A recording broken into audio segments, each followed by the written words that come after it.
Hi hello ಎಲ್ಲರಿಗೂ ನಮಸ್ಕಾರ. Welcome back to my YouTube channel. ಎಲ್ಲರೂ ಹೇಗಿದ್ದೀರಾ? ಎಲ್ಲರೂ ಚೆನ್ನಾಗಿದ್ದೀರಾ? ನಾನು ಕೂಡ ಸ್ವಲ್ಪ ಹುಷಾರಿದ್ದಿಲ್ಲ, ಸೊ ಅದಕ್ಕೆ ನನಗೆ ವ್ಲಾಗ್ಸ್ನ ಮಾಡೋದಕ್ಕಾಗಿಲ್ಲ. ಆ್ಯಂಡ್ ಇನ್ಸ್ಟಾಗ್ರಾಮಲ್ಲಿ ಒಂದಿಷ್ಟು ಮಕ್ಕಳು ವಿಡಿಯೋಸ್ ಅದು ಇದು ಅಷ್ಟೇ ಅಪ್ಲೋಡ್ ಮಾಡೋಕ್ಕಾಗ್ತಾ ಇರೋದು. ಬೇರೆ ನಾನು ವಿಡಿಯೋಸ್ ಮಾಡೋಕ್ಕಾಗ್ತಿಲ್ಲ. ಬ್ಯುಸಿ ಶೆಡ್ಯೂಲ್ ಆಗಿಬಿಟ್ಟಿದೆ ಫ್ರೆಂಡ್ಸ್. ಎಷ್ಟು ಬೆಳಗ್ಗೆ ಸ್ವಲ್ಪ ಮಧ್ಯಾಹ್ನ ಅಷ್ಟೇ ನಾನು 1-2 ಅವರ್ಸ್ ಫ್ರೀ ಇರ್ತೀನಿ, ಬಿಟ್ಟರೆ ಫುಲ್ ಶೆಡ್ಯೂಲ್ ಫುಲ್ ಬ್ಯುಸಿ ಆಗಿಬಿಟ್ಟಿದೆ. ಸೊ ಅದಕ್ಕೆ ವಿಡಿಯೋಸ್ ಕೂಡ ಮಾಡೋಕ್ಕಾಗ್ತಾಯಿಲ್ಲ. ಈವನ್ ನನಗೆ ಕ್ಯಾಪ್ಚರ್ ಮಾಡಲಿಕ್ಕೂ ನನಗೆ ನೆನಪು ಕೂಡ ಆಗ್ತಾಯಿಲ್ಲ. ಅದು ಇದು ಕೆಲಸ. ಈವನ್ ನಿಮಗೆಲ್ಲ ಗೊತ್ತಿದ್ದಂಗೆ ನಾನು ಟ್ಯೂಷನ್ ಕೂಡ ಸ್ಟಾರ್ಟ್ ಮಾಡಿದ್ದೀನಿ. ಸೊ ಆಲ್ರೆಡಿ 1 ಮಂತ್ ಆಗ್ತಾ ಬಂತು. ಸೊ ಇನ್ನೂ ಇವಾಗ ನಾನು ಸ್ಟೂಡೆಂಟ್ಸ್ ಕಡೆ ಜಾಸ್ತಿ ಗಮನ ಕೊಡಬೇಕಲ್ವ. ಸೊ ಅವ್ರದ್ದು ನಾನು ಏನೇ ಮಾಡಿದ್ರು ಒಂಥರ ಪರ್ಫೆಕ್ಷನ್ನ ನಾನು ತುಂಬಾ ಎಕ್ಸ್ಪೆಕ್ಟ್ ಮಾಡ್ತೀನಿ. ಸೊ ಅದಕ್ಕೋಸ್ಕರ ಸ್ವಲ್ಪ ಅವ್ರದ್ದು ರಿಸಲ್ಟ್ ಕಡೆ ನಾನು ಗಮನ ಕೊಡ್ತೀನಿ. ಮತ್ತು ಇನ್ನೊಂದು ಮೈಗೂ ಕೂಡ ಹೋಮ್ವರ್ಕ್ಸ್ ಕೊಡ್ತಾ ಇದ್ದಾರೆ. ಅವ್ರಿಗೂ ಕೂಡ ಹೋಮ್ವರ್ಕ್ಸ್ ಮಾಡಿಸೋದು ಎಷ್ಟು ಕಷ್ಟ ಇರುತ್ತಲ್ವ. ಮಕ್ಕಳದು ಹೋಮ್ವರ್ಕ್ ಮಾಡಿಸೋದಂದರೆ BP ರೈಸ್ ಅಂತಲೇ ಹೇಳ್ಬೋದು. ಬಟ್ ಅಷ್ಟೊಂದೇನು ಕಷ್ಟ ಕೊಡಲ್ಲ. ಬರೀ ಅಂತಂದೇಳಿ ಆ ಕಡೆ ಈ ಕಡೆ ಗಮನ ಕೊಡೋದು ಜಾಸ್ತಿ. ನಾನು ಅವನಿಗೆ ಕೈ ಹಿಡ್ಕೊಂಡು ಬರ್ಸೋದೆಲ್ಲ ಇಲ್ಲ, ಅವನೇ ಬರೀತಾನೆ. ಸೊ ಅವನು ಬರೆಯೋದ್ರಿಂದ ನನಗೆ ಅಷ್ಟೊಂದೇನು ಕಷ್ಟ ಆಗಲ್ಲ. ಸೊ ಅಮ್ಮ ನಾನೇ ಬರಿತೀನಿ ಅಂತಂದೇಳಿ ಅವನೇ ಬರೀತಾನೆ. ಆ್ಯಕ್ಚುಲಿ ಫಸ್ಟ್ ಡೇಯಿಂದನೂ ಅವನೇ ಬರಿತಾ ಇರೋದು ಹೋಮ್ವರ್ಕ್ನ. ನಾನು ಕೈ ಹಿಡ್ಕೊಂಡು ಯಾವತ್ತೂ ಬರೆಸಿಲ್ಲ. ಅವನೊಬ್ಬನೇ ಸೆಲ್ಫ್ ರೈಟಿಂಗ್ನ ಸ್ಟಾರ್ಟ್ ಮಾಡಿದ್ದಾನೆ. ಸೊ ತುಂಬಾ ಚೆನ್ನಾಗಿ ಬರೀತಾನೆ, ನೀಟ್ನೆಸ್ ಆಗಿ. ಅದು ತುಂಬಾ ಖುಷಿ ಆಗುತ್ತೆ ನನಗೆ. ಕಷ್ಟ ಏನೂ ಇಲ್ಲ ಆ ಹೋಮ್ವರ್ಕ್ ಮಾಡಿಸೋದು. ಆ್ಯಂಡ್ ಬೇರೆ ಹುಡುಗರಿದ್ದಾಗೆ ಟ್ಯೂಷನ್ ಇದ್ದಾಗ ಮಾತ್ರ ಅವ್ನು ಸ್ವಲ್ಪ ಆ ಕಡೆ ಈ ಕಡೆ ಗಮನ ಕೊಡ್ತಿರ್ತಾನೆ ಅಷ್ಟೇ. ಅವ್ರು ಮಾತಾಡ್ಸೋದು ಇವ್ರು ಮಾತಾಡ್ಸೋದು, ಅವ್ರ ಕಡೆ ಗಮನ ಕೊಡೋದು. ಬಟ್ ಬೇಗ ಮಾಡಲ್ಲ. ಬಟ್ ಅದು ಆಗಲೆಲ್ಲ ಹೇಳಿಸ್ಕೊತಾ ಇರ್ತಾನೆ ಅಂತ ಬರಿಯೋ ಅಂತ ಹೇಳಿ ಸಾಕಾಗ್ಬಿಡುತ್ತೆ. ಅದರಲ್ಲಿ ಅವ್ರ ತಂಗಿ ಒಬ್ಬಳು ಅವನ ಜೊತೆ ಆಟಾಡಬೇಕು ಅನ್ನೋದು ಒಂದು ಅವಳಿಗೆ. ಒಂದು ಹೋಮ್ವರ್ಕ್ ಎಲ್ಲ ಮುಗಿಸಿ ಮಾಡೋ ಅಷ್ಟೊತ್ತಿಗೆ 8:30-9 ಗಂಟೆ, ಟ್ಯೂಷನ್ ಮುಗಿಸೋ ಅಷ್ಟೊತ್ತಿಗೆ 9 ಗಂಟೆ ಆಗುತ್ತೆ. ಅದ್ರ ನಂತರ ಅಡುಗೆ ಮತ್ತು ಮಕ್ಕಳಿಗೆ ಊಟ ಮಾಡಿಸೋದು, ನಾನು ಊಟ ಮಾಡೋದು ಆಗೋ ಅಷ್ಟೊತ್ತಿಗೆ ಒಂದು 10-10:30 ಆಗಿಬಿಡುತ್ತೆ. 10:30ಗೆ ಇನ್ನೇನು ಮಲ್ಕೊಳೋಕ್ಕೂ ಫುಲ್ಲು ಟೈರ್ಡ್ ಆಗಿಬಿಡ್ತೀನಿ. ಸೊ ಫೋನಿಗೇನೆಲ್ಲ ತೆಗೆದಿಟ್ಟು ಒಂದು ಸ್ವಲ್ಪ ಏನಾದರೂ ನನ್ನ ಶೆಡ್ಯೂಲ್ ಬರ್ಕೊಳ್ಳೋದಿದ್ದರೆ, ನಂದೇನಾದರೂ ವರ್ಕ್ ಇದ್ದರೆ ನಾನು ಮಾಡಿಕೊಂಡು, ಇಲ್ಲ ಅಂದರೆ ಸುಮ್ಮನೆ ಮಲ್ಕೊಂಡು ಬಿಡ್ತೀನಿ. ಸೊ ಬೆಳಗ್ಗೆ ಎಷ್ಟೇ ಲೇಟಾಗಿ ಮಲ್ಕೊಂಡ್ರು, ಎಷ್ಟೇ ಬೇಗ ಮಲ್ಕೊಂಡ್ರು ಅಷ್ಟು ಬೇಗ ಎಚ್ಚರ ಆಗಿಬಿಡುತ್ತೆ ನನಗೆ. ಕರೆಕ್ಟ್ ಟೈಮ್ಗೆ 6:30, 6 ಎಚ್ಚರ ಆಗುತ್ತೆ. ಸೊ ಒಂದು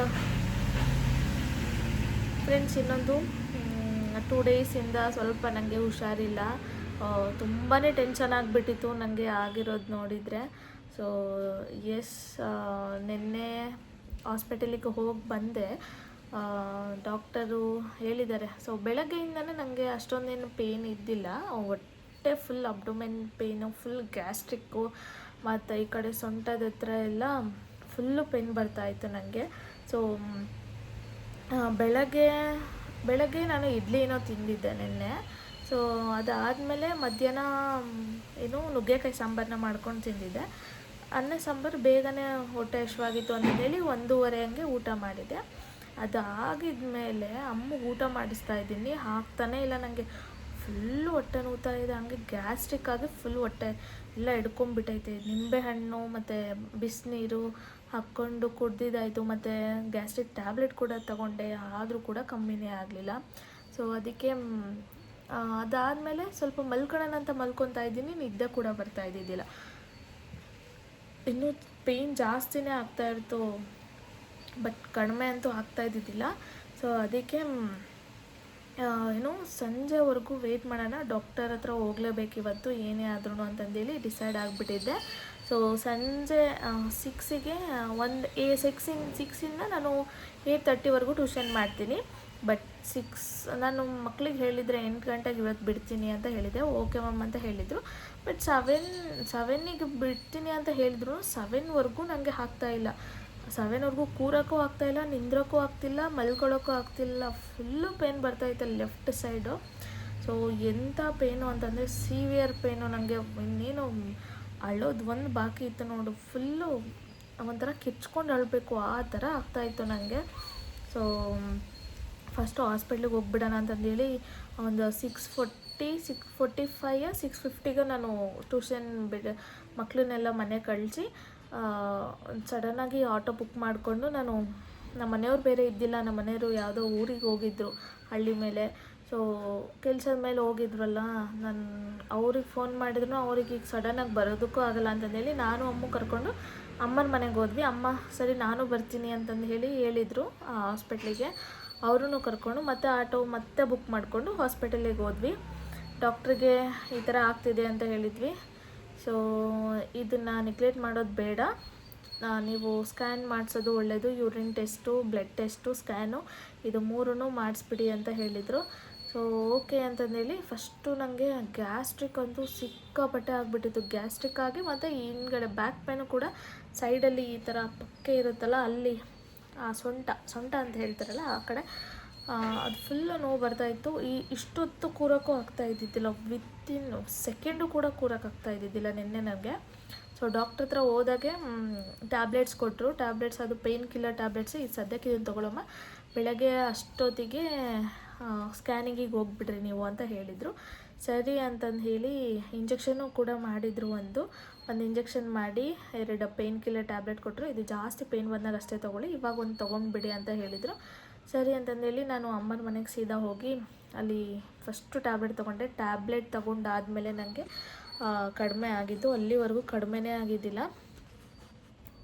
ಸೊ ಟ್ಯಾಬ್ಲೆಟ್ ತೊಗೊಂಡಾದಮೇಲೆ ಸ್ವಲ್ಪ ರಿಲ್ಯಾಕ್ಸ್ ಆಯಿತು. ಆಮೇಲೆ ಅಮ್ಮ ಫಿಶ್ ಸಾಂಬಾರೇನೋ ಮಾಡಿದರು. ಸೊ ಪಾಂಪ್ಲೆಟ್ಸ್ ಫಿಶ್ಶಿಂದು ಅದು ಸಿಕ್ಕಾಪಟ್ಟೆ ಇಷ್ಟ ನನಗೆ. ಪಾಂಪ್ಲೆಟ್ ಫಿಶ್ ಅಂದರೆ ಎಲ್ಲ ಫಿಶ್ಗಿಂತನೂ ಕಾಟ್ಲಾ ಮತ್ತು ಗೌರಿ ಫಿಶ್, ಪಾಂಪ್ಲೆಟ್ ಫಸ್ಟ್ ಆ್ಯಕ್ಚುಲಿ ಹೇಳ್ಬೇಕಂದ್ರೆ ಪಾಂಪ್ಲೆಟ್ ಫಿಶ್ಶೇ ಇಷ್ಟ ನನಗೆ. ಸೊ ಅದನ್ನು ಸಾಂಬಾರು ಮಾಡಿ ಮತ್ತು ಗೌರಿ ಫಿಶ್ಶಿಂದು ಏನು ಎಗ್ ಇರುತ್ತಲ್ಲ, ನಾನು ಮಾಡ್ತೀನಲ್ಲ ಎಗ್ ಬುರ್ಜಿ ಥರ, ಅದೇ ಥರನೇ ಮಾಡಿದರು ಅಮ್ಮ. ಸೊ ನನ್ನ ಫೇವ್ರೇಟ್ ಅದು ಮಾತ್ರ. ಅದನ್ನು ತಿಂದ್ಕೊಂಡು ನಮ್ಮ ಮನೆಯವರು ಬಂದರು. ಅವರು ಊಟ ಮಾಡಿಕೊಂಡು ಮಕ್ಕಳಿಗೆ ಊಟ ಮಾಡಿಸ್ಕೊಂಡು ನಾನು ನಮ್ಮ ಮನೆಗೆ ಬಂದೆ. ಆವಾಗಿಂದ ಇವಾಗ ಬೆಳಗ್ಗೆ ದೋಸೆಗೆ ಹಾಕಿದ್ದೆ ನಾನು. ದೋಸೆ ಎಲ್ಲ ಮಾಡಿಕೊಂಡು ಗ್ಯಾಸ್ಟ್ರಿಕ್ ಟ್ಯಾಬ್ಲೆಟ್ ತೊಗೊಂಡು ಊಟ ತಿಂದು ಇವಾಗ ನಾನು ಅಮ್ಮ ಮಲಗಿಸಿ ಕೂತಿದ್ದೀನಿ. ಇವಾಗೇನೂ ನೋವಿಲ್ಲ. ಬಟ್ ಸ್ಕ್ಯಾನಿಂಗಿಗೆ ಹೋಗಬೇಕಿತ್ತು. ಸ್ಕ್ಯಾನಿಂಗಿಗೆ ಹೋಗೋಕ್ಕಾಗಿಲ್ಲ. ಯಾಕೆ ಅಂತಂದರೆ ಪೀರಿಯಡ್ಸ್ ಆಗಿಬಿಡ್ತು, ಏನೂ ಮಾಡೋಕ್ಕಾಗಲ್ಲ. ಈ ಥರ ಟೈಮಲ್ಲಿ ಅಬ್ಡೋಮೆನ್ ಸ್ಕ್ಯಾನ್ ಮಾಡಿಸೋ ಹಾಗಿಲ್ಲ. ಯಾಕಂದರೆ ಹೊಟ್ಟೆ ಮೇಲೆಲ್ಲ ಈ ಥರ ಒತ್ತಿ ಸ್ಕ್ಯಾನ್ ಮಾಡ್ತಿರ್ತಾರಲ್ಲ. ಸೊ ಒಂದೋಗಿ ಇನ್ನೊಂದು ಆಗೋದು ಬೇಡ ಅಂತ ಹೇಳಿ ಡಾಕ್ಟ್ರು ಕೂಡ ಬೇಡ ಅಂದರು. ಸೊ ಅಷ್ಟೊತ್ತಿಗೆ ಅಷ್ಟೊಂದು ಜಾಸ್ತಿ ಪೇಯ್ನ್ ಇದ್ರಂದರೆ ಸೊ ಟ್ಯಾಬ್ಲೆಟ್ಸ್ ತೊಗೊಳ್ಳಿ ಅಂತ ಹೇಳಿದರು. ಸರಿ ಅಂತಂದು ಹೇಳಿ ಇನ್ನು ಒಂದು ಟ್ಯಾಬ್ಲೆಟ್ ಇದೆ. ಇವಾಗೇನು ಪೇಯ್ನ್ ಇಲ್ಲ. ಬಟ್ ಒಂದು 3 to 4 ಡೇಸ್ ಆಗಿದ್ಮೇಲೆ ಪೀರಿಯಡ್ಸ್ ಎಲ್ಲ ಮುಗಿದಿದ ಮೇಲೆ ನಾವು ಹಾಸ್ಪಿಟ್ಲಿಗೆ ಹೋಗಬೇಕು, ಸ್ಕ್ಯಾನ್ ಮಾಡಿಸ್ಲೇಬೇಕು ವಿತೌಟ್ ಫೇಲ್ ಅಂತ ಹೇಳಿದ್ದಾರೆ. ಸೊ ಮಾಡಿಸೋಣ, ನೋಡೋಣ ಏನು ರಿಪೋರ್ಟ್ ಬರುತ್ತೆ ಏನು ಎತ್ತ ಅಂತಂದೇಳಿ ನಾನು ನಿಮ್ಮ ಜೊತೆ ಶೇರ್ ಮಾಡ್ತೀನಿ ನೆಕ್ಸ್ಟ್ ಕಮ್ಮಿಂಗ್ ಬ್ಲಾಗ್ಸಲ್ಲಿ. ಸೊ ನಾನು ಊಟದಲ್ಲೂ ಕೂಡ ತುಂಬಾ ಚೆನ್ನಾಗಿ ಕೇರಾಗಿ ನೋಡ್ಕೋತಾ ಇದ್ದೀನಿ. ನೀರು ಚೆನ್ನಾಗಿ ಕುಡಿತಾ ಇದ್ದೀನಿ. ಆ್ಯಂಡ್ ಇತ್ತೀಚೆಗೆ ಮೇ ಬಿ ಅದು ಇದು ಫಂಕ್ಷನ್ ಅಂತ ಇದ್ದಾಗ ಫಂಕ್ಷನ್ ಆ ಒಂದು ದಿನ ಮಾತ್ರ ನೆಗ್ಲೆಕ್ಟ್ ಮಾಡಿರ್ಬೋದು. ಬಟ್ ಮನೇಲಿದ್ದಾಗ ಮಾತ್ರ ಸಿಕ್ಕಾಪಟ್ಟೆ ನೀರು ಕುಡಿತೀನಿ ಫ್ರೆಂಡ್ಸ್. ನಾನು ನಿಜವಾಗ್ಲೂ ತುಂಬ ಚೆನ್ನಾಗಿ ನೀರು ಕುಡಿತೀನಿ. ಅಮ್ಮು ನನ್ನ ಮಕ್ಕಳಿಗೆ ಎಲ್ರಿಗೂ ತುಂಬ ಚೆನ್ನಾಗಿ ನೀರು ಕೊಡ್ತೀನಿ ನಾನು. ಏನು ಪ್ರಾಬ್ಲಮ್ಮೋ ಏನೋ ಗೊತ್ತಾಗ್ತಿಲ್ಲ ನನಗೆ. ಸೊ ಸ್ಕ್ಯಾನಿಂಗ್ ಮಾಡಿದ ಮೇಲೆ ಗೊತ್ತಾಗುತ್ತೆ, ನೋಡೋಣ ಏನಾಗಿದೆ ಏನು ಎತ್ತ ಅಂತಂದೇಳಿ. ಸೊ ನಿಮಗೆ ನೆಕ್ಸ್ಟ್ ರಿಪೋರ್ಟ್ನ ಶೇರ್ ಮಾಡ್ತೀನಿ, ಓಕೆನಾ. ಸೊ ಇಷ್ಟು ಸಾಕು. ನಾನು ಇವಾಗ ಸ್ವಲ್ಪ ರೆಸ್ಟ್ ಮಾಡ್ತೀನಿ. ಆ್ಯಂಡ್ ಮೀಶೋನಲ್ಲಿ ಒಂದಿಷ್ಟು ಐಟಮ್ಸ್ನ ತರಿಸಿದ್ದೆ ನಾನು. ಸೊ ಅದನ್ನು ಕೂಡ ನೆಕ್ಸ್ಟ್ ವಿಡಿಯೋದಲ್ಲಿ ತೋರಿಸ್ತೀನಿ ನಾನು ಏನೇನೆಲ್ಲ ತರಿಸಿದ್ದೀನಿ ಅಂತಂದೇಳಿ. ಮನೆಗೆ ಬೇಕಾಗಿರುವಂಥ ಐಟಮ್ಸ್ನ ತರಿಸಿದ್ದೀನಿ. ಸೊ ಇವತ್ತಿನ ಈ ವ್ಲಾಗ್ ಇಷ್ಟ ಆಗಿದ್ರೆ ದಯವಿಟ್ಟು ಲೈಕ್, ಶೇರ್ ಆ್ಯಂಡ್ ಕಮೆಂಟ್. ಇನ್ನೆಲ್ಲ ನನ್ನ ಚಾನಲ್ನ ಸಬ್ಸ್ಕ್ರೈಬ್ ಮಾಡ್ಕೊಳ್ದೆ ನೋಡ್ತಾ ಇದ್ದೀರಾ, ಬೇಗ ಹೋಗಿ ಸಬ್ಸ್ಕ್ರೈಬ್ ಆಗಿ. ಆ್ಯಂಡ್ ಆದಷ್ಟು ಬೇಗ 1K ಆಗಲಿ ಅಂತ ಮ್ಯಾನಿಫೆಸ್ಟ್ ಮಾಡ್ತಾ ಇದ್ದೀನಿ. ಸೊ ಬೇಗ ನಿಮ್ಮ ಸಪೋರ್ಟ್ ತುಂಬಾ ಮುಖ್ಯ ಆಗಿರುತ್ತೆ. ಸೊ ಬೇಗ ಸಪೋರ್ಟ್ ಮಾಡಿ, ಸಬ್ಸ್ಕ್ರೈಬ್ ಮಾಡಿಕೊಡಿ, ಓಕೆನಾ. Thank you for watching. Bye, love you all.